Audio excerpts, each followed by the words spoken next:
We're ready. All right. Okay, so let's go back. I told you in class, I think, in all three of the classes that you know, there are 4 chapters on the test, and one is on, 13, which is Jackson. So let's go back to where Jackson appears politically. And he appears politically in the election of 1824. Now, there are 4 candidates in the election of 1824. One is Andrew Jackson, right, of Tennessee. He's a popular war hero from the Battle of New Orleans. Another is Henry Clay. And Clay was the Speaker of the House of Representatives and most famous for his advocacy of the American system, a nationalist, a war hawk, Speaker of the House, a prominent Republican. The other was John Quincy Adams, who was the Secretary of State in the Monroe administration that preceded this election. And the last was William Crawford, who was Secretary of Treasury in the Monroe administration as well. Now remember, at this time, there was no formal mechanism for actually nominating a candidate for president. All of these people, yes, William Crawford of Georgia. All of these 4 people all were basically put forward as potential candidates for the presidency in 24. They all argued to be Republican. Now, at the end of the story, Jackson got the most votes, John Quincy Adams the second most, Crawford the third, Clay the fourth. However, Jackson did not get the majority. He didn't get 50%. So failing to get 50%, the election went into the House of Representatives. Right? The Electoral College did not select a president. The election went into the House of Representatives.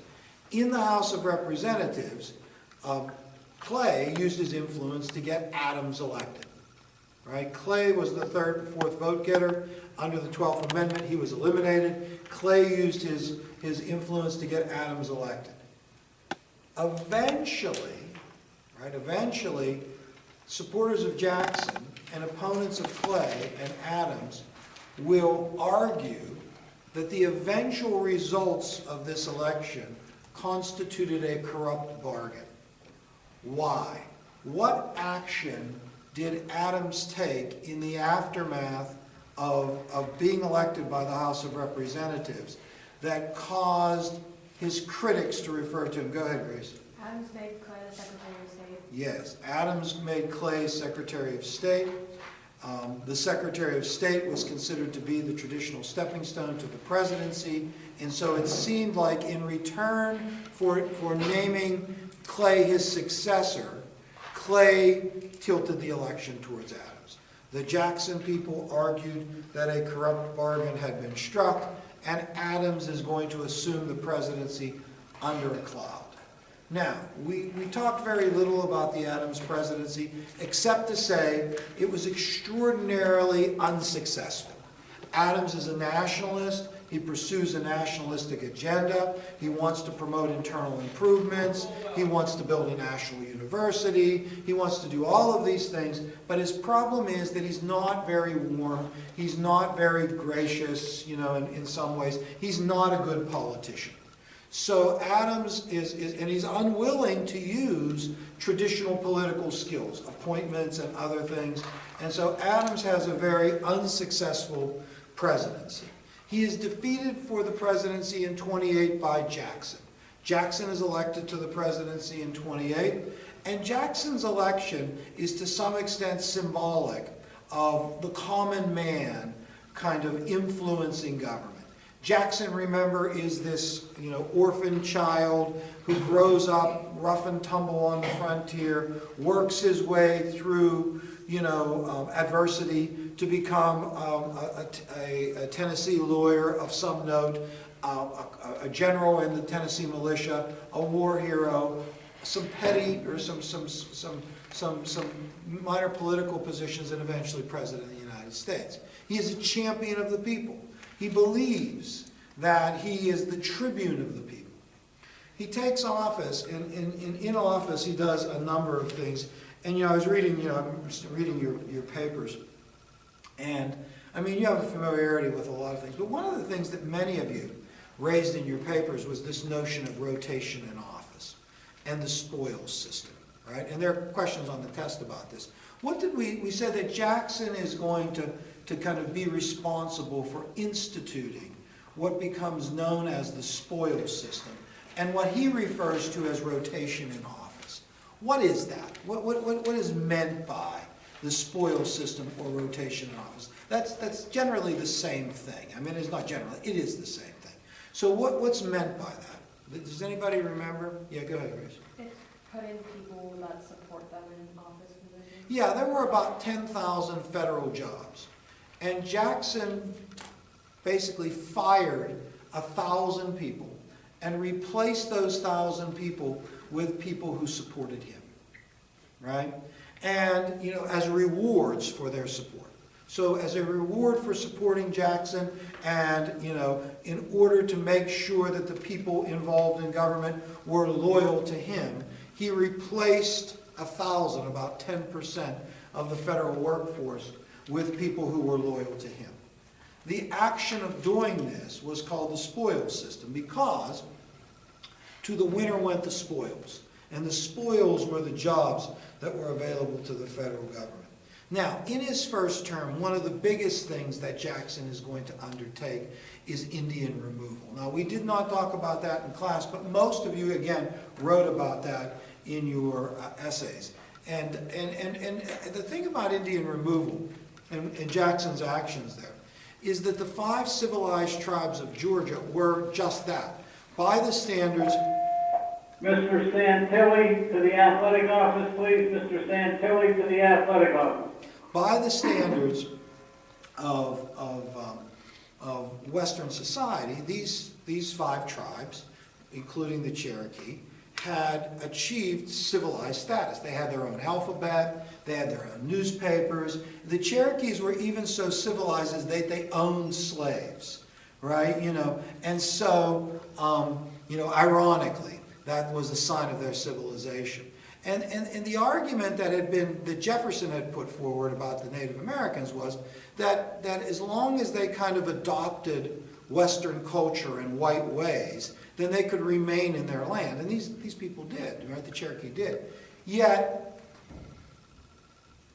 Georgians coveted their lands, and they wanted them out, and the state took action to remove them. And Jackson eventually supports this action and pushes Congress to pass the Indian Removal Act. And then despite the fact that the Supreme Court had ruled against various, you know, versions of this, Jackson is going to ignore those decisions and push for these civilized tribes to move westward, right? Now, we said that the Trail of Tears was the final culmination of the relocation of these Native Americans from their land to an area that was west of the Mississippi River. Now, we also talked about, you know, later in Jackson's first term, the nullification crisis. And what was the root of the problem that South Carolina had that prompts this action? Now, we know this, that the notion of nullification was the idea that a state could call a special convention and determine whether an act of Congress was inconsistent with the Constitution. If they determined that that act of Congress was inconsistent with the Constitution, they could nullify that act of Congress in their state. And we know that that notion of nullification kind of originated with the Virginia and Kentucky resolutions, but was more finely honed with John C. Calhoun in the South Carolina Exposition and Protest. We know that. And we also know that South Carolina is going to call a nullification convention in 1832, and they are going to nullify something, right? What was it? What was it that bothered the South Carolinians? What was the issue that they were upset about? What federal laws did they, in fact, nullify? And land tariffs? Well, yeah, let's just go with tariffs, right? Yes, you know, not necessarily land tariffs. That doesn't, that doesn't fully make sense. Just tariffs, right? Tariffs on imported products, right, is what they nullified. Protective tariffs is a better way of putting it. They resented protective tariffs. They nullified the tariff of 28. They nullified the tariff of 32. They said that if there was an attempt to enforce these tariffs, that they would meet that with force, and if force was used against them, they would secede from the Union. Now consider this, and we're talking about, you know, the dates here, just for fun, just for your own interest. You know, we're talking about this occurring in 1832. But if you remember today, which I'm sure you don't, but if you did, you would remember today we talked about, you know, Garrison in 1831 in January, the Nat Turner's Rebellion in 1831 in August. Now this is a year later in 32. So, you know, one of the things about this nullification crisis is even though what prompts it is tariffs, really what southern states are most concerned about, which is really kind of close to being under the surface, is slavery. So if these abolitionists have their way, and they can pass legislation to somehow inhibit or restrict slavery, what protection do we have? Right? So they nullify these two tariffs, and that's the kind of, you know, issue here. And, you know, the tariffs are the issue, but the underlying issue may have been states' rights, clearly. What rights do they have in slavery? Well, all right. What's Jackson's response to nullification? What piece of legislation does he push for and is passed by Congress in response to South Carolina's actions? It's passed in February of 33. Yes, the Forced Act, right? That would have authorized, you know, the Jackson to use force to enforce those tariffs. That does not become necessary to use force because a compromise is arranged by Henry Clay that would reduce tariffs over a 10-year period, right? And South Carolina, in response to that compromise legislation, repeals its nullification, but nullifies the force bill. And what that results in is an ambiguous ending to this stand now. I mean, we talked about this in class, and that was one of the things I was trying to stress to you. Who won this thing? I mean, is this a clear-cut victory for Jackson? Probably not. Is it a clear-cut victory for South Carolina? Probably not, right? And remember, your textbook argued that the real winner was...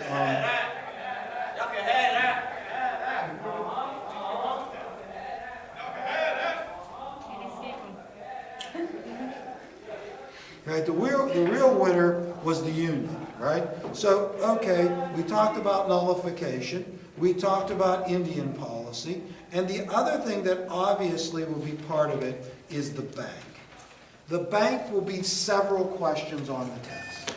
Now, that second bank of the United States, and let's go through the whole thing, since it's going to be several questions on the test. That second bank of the United States was chartered for a 20-year period. The bank was the depository of federal funds, right? A place where the United States government kept its money. The bank provided a reliable currency in society. Its banknotes provided a reliable currency. It was able to kind of oversee other banks with its willingness to accept other banknotes or not. It made loans to you know, for the purpose of expansion and other things. And so there were a lot of people who saw the first bank of the United States as being valuable and also saw the second bank of the United States as being valuable. Now, we know that Jackson generally was suspicious of banks and was particularly suspicious of the second bank of the United States because he believed it was an example of privilege. A monopoly that had been granted by government that benefited some and not all.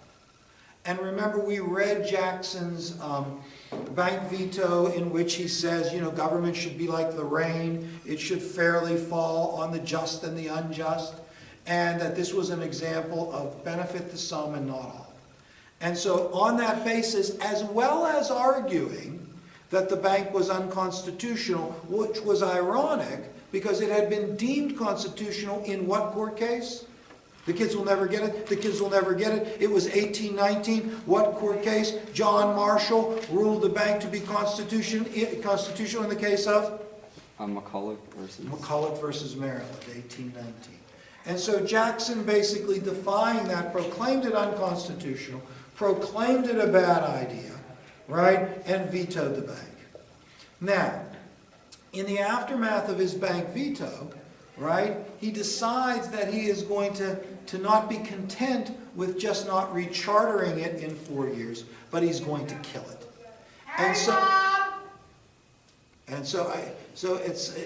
So he's going to kill. I have to shut that door. Excuse me just one moment, because I don't think anybody else is coming in. So we'll have. So for the viewers at home, I'm just leaving for a second here. Cut that part out. We'll cut that out, but we won't actually. For the viewers at home, I'm returning now.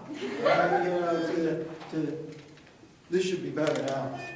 So anyways, withdrawing funds from the Second Bank of the United States is going to entail Jackson reshuffling his cabinet once, firing a Secretary of Treasury a second time, and eventually kind of finding a Secretary of Treasury that's not willing to withdraw deposits from the bank, but is willing not to deposit additional money. Who was that, incidentally? Who was the Secretary of Treasury that Jackson found that was willing to do that? Roger B. Tawney. Who was the president of the bank that Jackson battled with? Nicholas Biddle. You know, we know that the bank war results in potentially the Panic of 37.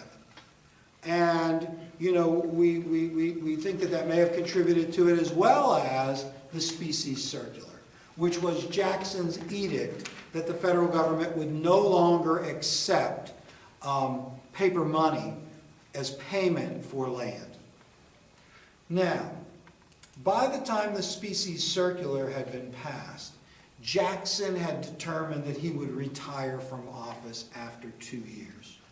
And we said with Jackson's retirement, 3 things were true politically in the United States. One, and I hope I can remember all 3. One was that the common man definitely had a larger role in politics, right? Voting, you know, enfranchisement had expanded. White manhood suffrage was the standard in pretty much every state. And not only did the common man have more of an opportunity to participate in politics, the common man did participate more in politics. Voter turnout was high in the election of 36 and culminates in the election of 1840 with almost 80% of eligible voters casting their votes. The other thing that was true is that the two-party system had reemerged and now was established with 2 political parties. One was the Democrats, and the Democrats were the supporters of Jefferson and later the supporters of Jackson, who still clung to small government. I mean, these were the Jacksonians, the party of the people, the party of the common man, the party of small government. And in essence, the Democrats also become the party of slavery. Now, their opponents were the Whigs. And one thing that's asked about on this test in a number of different ways is that the Whig Party really doesn't have a firm ideology. I mean, certainly people like Clay and Webster are nationalists. And they want to promote the American system, a nationalistic agenda, to be sure. But basically what unifies people in the Whig Party is a hatred for Jackson. So people hate Jackson for different reasons, right? I mean, it's nice because people hate Jackson for all kinds of reasons. They hate him for what he did with the Native Americans. They hate him over nullification. They hate him over the bank war. They hate him because of other actions, because they believe he's dictatorial. So there's numerous reasons why people were at odds with Jackson, and those people who despised Jackson and distrusted them unified in a party. And that party really doesn't fully have an agreed upon agenda except for a hatred for Jackson, which I think is significant. I would say, besides broader participation and more people in politics, and the two-party system, Whigs and Democrats, the third thing that was true is modern campaigning, emerges at this time, where, now the kind of turbulent campaigns with a party sort of environment, with signs and buttons and other things, and popular participation comes into to currency. Now, after we talked about Jackson and the politics surrounding and Jackson's actions and Jacksonian democracy, we started to talk about the economic transformation, right? The movement from a rural agrarian society to an urban industrial society. And we talked about the emergence of a market economy. And in a market economy, what we said was that companies and people increasingly were producing output to be sold in markets, and they were selling their labor and other resources to markets. So what a market economy contrasts with is self-sufficiency. So instead of being dependent upon yourself for your subsistence, you're dependent upon the market. Right? You sell your resources to earn income in the market, or you sell your products to earn income in the market, but markets are expanding and transforming things. We said besides a market economy, you had industrialization, the growth of factories. You had westward expansion because of cheap land. You had immigration. You had new inventions that all contribute to remarkable economic development during this time period. But we said that ultimately it was industrialization and urbanization which were the big transformative activities, right? The country transformed from being rural agrarian to urban industrial. And the urban population during this time grew quite rapidly. The cities grew quickly, the population increased significantly, and one of the reasons they increased was because of immigration. And so we talked about immigration, and there'll be several questions, Farron, in honor of your people, about the Irish, right, who immigrated in large numbers to the United States during this time period. We talked about the huge number of Irish that came, and we said that these Irish, in most cases, were fleeing poverty in Ireland, the potato blight, and so they came in large numbers to the United States, among other places. Now, we said when they came to the United States, a couple things were true about them. One was that they were so poor that they could rarely leave where they landed. So that if they landed in a city, they stayed there. They just didn't have enough money to be able to go out into the hinterlands, right? So they stayed where they were at. Their poverty was distinct, and so was their Catholicism. This was a large group of impoverished people who came to America that represented a religion that people were suspicious of, Catholicism. And so we said the Irish are a pretty significant, immigrant group that comes here during this time period. Now, we also said the other group that comes are the Germans. And the Germans tend to have more money, and so when they come here, and they tend to be more likely skilled. The Irish were usually peasant farmers in Ireland and had no skills. So when they came here, they just accepted menial labor jobs because that's all they could really do. And that kind of perpetuated their poverty, and was one of the reasons they remained in the cities where they landed. The Germans, on the other hand, tended to have more money and more skills. So they were motivated to come here when they were fleeing religious persecution or fleeing conscription. They came here and established settlements, throughout the Midwest. And they are going to, to prosper on some level. Now, the notion of the fear of immigrations and immigrants and foreigners was called nativism. Right? So we talked about the backlash against immigration and the feeling by some native-born Americans that they were being overwhelmed by foreigners, particularly Irish. And that backlash is called nativism. No Irish need apply, and these sorts of things, and anti-Irish rhetoric represents the kind of manifestation of nativism. Now, in terms of industrialization, we talked about factories, and we said this, that the first factories in America are prompted by the embargo and the War of 1812. And they tended to be textile factories that were established in New England. In the first place was Pawtucket, Rhode Island. Now, a name to associate with those first textile factories is Samuel Slater. Samuel Slater is widely considered to be the father of the factory system in New England. Slater is going to be a factory worker in England that smuggles out, memorizes the plans for a textile manufacturing mill, and then replicates it in Pawtucket, Rhode Island. Another name that we associate with manufacturing is Eli Whitney. Why do we associate, what innovation is Whitney responsible for? Yeah, the cotton gin. But he also was responsible for something called, for a procedure, the use of interchangeable parts, right? So we didn't talk about this, but it's discussed in your book. Whitney was famous for interchangeable parts, meaning that, you could put these parts together, and really his example, Whitney's example were guns, rifles for the U.S. Army.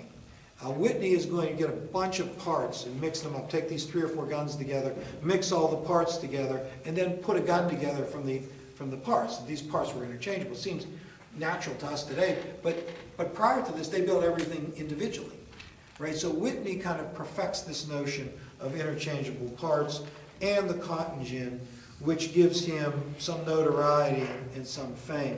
Now, we also said that the transformation that was occurring in America resulted in changing the nature of work. And we said this, the nature of work changed from people working at home to people going to work. And that there was a separation between home and work. Now, we mentioned a term, and this term is on your test, called the cult of domesticity. The cult of domesticity. The AP loves the cult of domesticity, right? They love to ask about the cult of domesticity. And so, the cult of domesticity is the idea, if there are separate spheres, if industrialization in the market economy has created a home sphere and a work sphere, the work sphere is the domain of the man. The home sphere is the domain of the woman.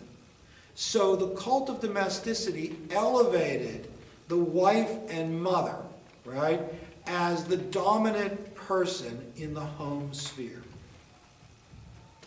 Yeah, there's a lot of discussion about the cult of domesticity. Was it feministic or was it anti-feministic, right? I mean, there's a lot of talk about that, but you just really need to have a familiarity with it. And certainly another thing you need to have a familiarity with is the transportation revolution. Because that transportation revolution that we discussed had an impact on pretty much everything. And remember what we talked about. Steam technology in Robert Fulton that allowed transportation to go south, north, north, south. Canals and railroads and turnpikes that allowed transportation to go east, west, west, east. Right? And remember our favorite canal. And we even saw an actual photograph of this canal, was the Erie Canal. That linked what two cities? Buffalo and Albany. and was 363 miles long and dramatically really influences the country and starts a boom in canals, which quickly gives way to railroads, right? You know, the canal boom is short-lived and quickly gives way to railroads, right? Now, we said that all of those changes that occur during this time period, all of those changes create a sense of optimism because of the good things that could come out of it, but anxiety because there were negative things that resulted from these changes. Crime in the city, lawlessness on the frontier, changing nature of work, vice and other things, you know. And we said that this sets the stage for, you know, a period of reform. But we said the inspiration for that reform, and Garrison, who we talked about today, is a good example of that. The inspiration for that reform is going to come from Romanticism, but also more prominently from the Second Great Awakening, which was this, you know, decade-long religious revival where itinerant ministers are going to go from place to place, right? And, you know, attempt to convert people to a version of evangelical Christianity that would transform them. And that people that were converted during this time were the same people that embraced these reforms. I mean, you know, Garrison was a product of the Second Great Awakening, you know, inspired by these itinerant ministers to do something. And we said the most famous of these itinerant ministers during this time was whom? Who was the most famous of these itinerant ministers? Yes, go ahead, say it. Finney? Yes, Charles Finney. Now, we said we were going to talk about reform, right? And in discussing reform, we said there was moral reform, temperance, you know. And we talked about Lyman Beecher, the great preacher. Preacher, Beecher, get it? Right? You know, the great preacher, Lyman Beecher, that preached these anti-alcohol, you know, sermons, these advocacies of temperance, the American Temperance Society, etc. In Neil Dow and, you know, his advocacy of prohibition. So we talked about temperance. We also talked about Dorothea Dix, a humanitarian reform that involved, you know, asylums, asylums for the mentally ill, you know, as well. And then we're going to talk about abolition. But before we do, I wanted to mention something. There's a question on the test about the Hudson River School of Art. Now, the AP, again, loves the Hudson River School, right? The Hudson River School, so you know, chapter 15 in your book is about culture, right? And there's lots of things in there, you know, lots of things. Things about literature, authors, you know, things about art. Now, we picked up, you know, certainly part of it was about religion, Second Great Awakening, Romanticism, you know, and Transcendentalism, which we'll talk about in a second. But there's also a discussion in there about art and American art. And one of the manifestations of a kind of American nationalistic art was something called the Hudson School. And the Hudson School focused on landscapes, broad, big landscapes. What defines America? Opportunity, right? And what's the biggest vision of opportunity? This west, this broad expanses. So the Hudson River School, the artists there painted these landscapes that were famous. But we did talk about, you know, literature, and we talked about the Transcendentalists. And the two Transcendentalists that we talked about were Ralph Waldo Emerson and Henry David Thoreau.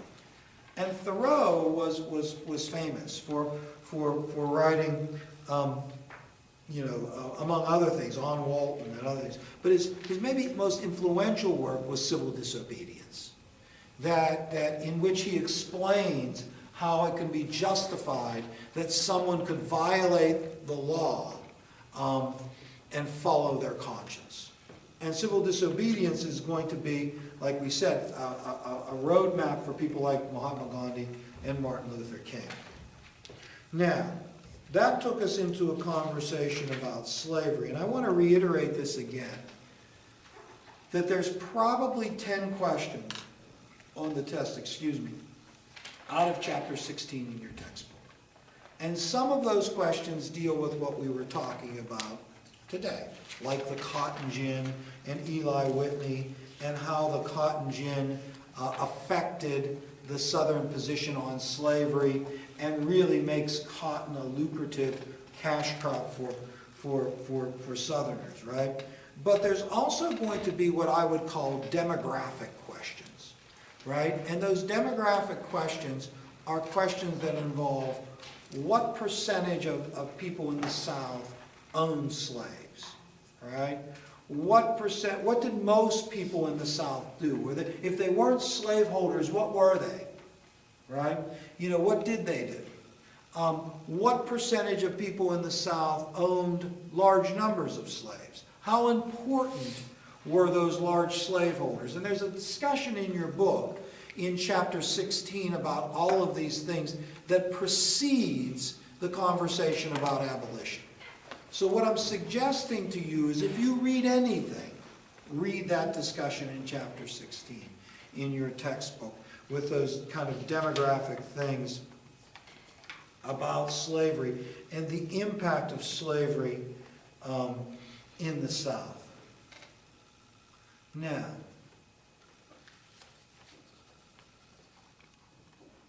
that takes us kind of up to where we were today, and that is a conversation about abolition, right? So I mean, like I said, there's several questions about slavery, the slave system compared to the North and the wage system, the criticisms the South had against the Northern wage system, all in probably about 10 pages in chapter 16 that I would urge you to read. And then the chapter concludes with this conversation about abolition. And the thing that I wanted you to know, and I'm going to ask you about the test, is there's kind of two I don't know what I want to call them, phases of abolition. I don't know what you would call them. But the early abolition, right, focuses on gradual, compensated emancipation with colonization and is embodied by the American Colonization Society, which is established in 1870. So this form of abolition is consistent with the idea of necessary evil, right? So that's gradual, compensated emancipation with colonization, embodied by the American Colonization Society, 1860. Right? And the people that supported the American Colonization Society in this version of abolition wanted to see slavery go away. They hoped that it was in the course of ultimate extinction.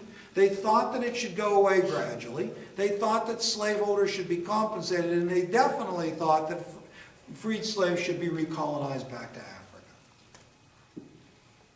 Between the success of cotton in the South, which really is going to change everything, the fear that really the freed slaves would not recolonize, and the radical abolition movement that emerges, right, that early abolition movement collapses. You know, the American Colonization Society collapses. And inspired by the Second Great Awakening, and understanding the collapse of kind of the old version of abolition, radical abolitionists are going to come along and say, enough. Slavery is wrong. Slavery is a sin. Slavery should be abolished immediately, without compensation and without colonization. These abolitionists were called immediatists, right? That slavery should be abolished immediately. The most famous of these abolitionists is William Lloyd Garrison. And Garrison is most famous for the publication of his newspaper, The Liberator. So Garrison is the face of the radical abolition movement, right? William Lloyd Garrison. He's the face of it. And his newspaper is called The Liberator. Wendell Phillips, Frederick Douglass, William Lloyd Garrison are all figures that we that we mentioned, that were associated with the radical abolitionist movement. Now, tomorrow, and there'll be a question or two on the test about this, but we'll talk about it tomorrow. Tomorrow, we'll talk about the Southern reaction, more about it, and we talked a little bit about that today. We talked about Nat Turner's rebellion, but we'll talk about what the South does, and how the North reacts to abolition. Because we argued today that most Northerners didn't support it. And then, that will take part of the period, and then the rest of the period will start on the election of 1840, and that will take us into stuff that's going to be on the next test. Right, so, okay, that's, there's going to be on this test also, I should tell you, 9 questions that are in the AP format, meaning that they're 9 questions, 3 excerpts, whether they be a cartoon, an excerpt that somebody said, and then kind of questions that tear down from it.